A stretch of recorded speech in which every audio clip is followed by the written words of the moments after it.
Ce pauvre homme, pour fabriquer un métier à tisser, a même emprunté de l'argent à un taux d'intérêt élevé. Mais après 6 mois, il n'a réussi qu'à créer un tas de ferraille. Lorsqu'il a finalement réussi à faire fonctionner la machine, des étincelles ont soudainement jailli d'un côté. Ce bruit assourdissant a brisé tous ses efforts et a poussé sa vie au bord du gouffre. Il pensait qu'avec le métier à tisser, il pourrait rapidement rembourser ses dettes. Mais maintenant, il est menacé par ses créanciers de vendre sa maison pour rembourser. Son père le méprise, le traitant de bon à rien. Même sa mère, qu'il a toujours chérie, est plus déçue que jamais.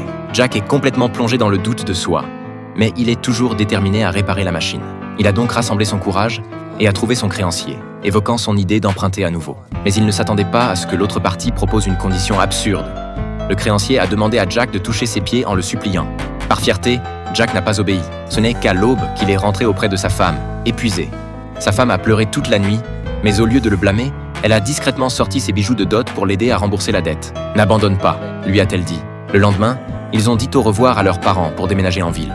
Comme ça, ils pourraient gagner de l'argent en conduisant un taxi pour économiser des fonds afin d'améliorer le métier à tisser.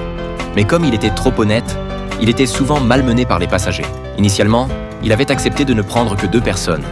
Mais il a été forcé de prendre 4 ou 5 enfants en plus. Il y avait aussi des trajets longue distance. Comme il n'avait pas de compteur, les clients ne voulaient pas payer plus. La nuit, quand il rencontrait des ivrognes qui s'enfuyaient sans payer, il n'osait rien dire et ne pouvait que se considérer malchanceux.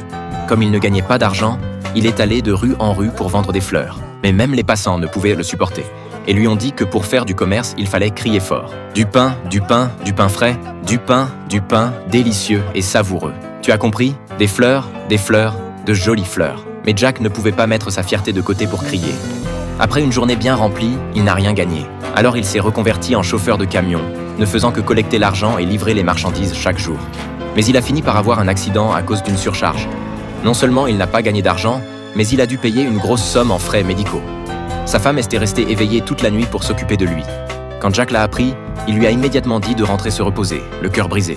Il a appris par hasard que son frère aîné se préparait à passer l'examen de certificat d'électricien. Son frère pensait qu'il n'avait même pas terminé l'école primaire et ne pourrait pas comprendre ces choses. Mais comme il était intéressé par le travail technique, pendant que son frère dormait, il a feuilleté le manuel d'électricité. À sa grande surprise, il a résolu un problème difficile en quelques secondes. Son frère l'a donc présenté à un contremaître et il a finalement trouvé un emploi stable. Le temps a filé et l'enfant est né sans problème. Jack a donc ramené sa femme et son enfant chez ses parents. Mais dans les yeux de Jack, il n'y avait que le métier à tisser à moitié fini. Quand son père a appris qu'il voulait recommencer, il a été tellement en colère qu'il a apporté de l'essence. Bien que Jack ait lutté de toutes ses forces pour l'arrêter, il n'a pas pu empêcher la machine d'être brûlée.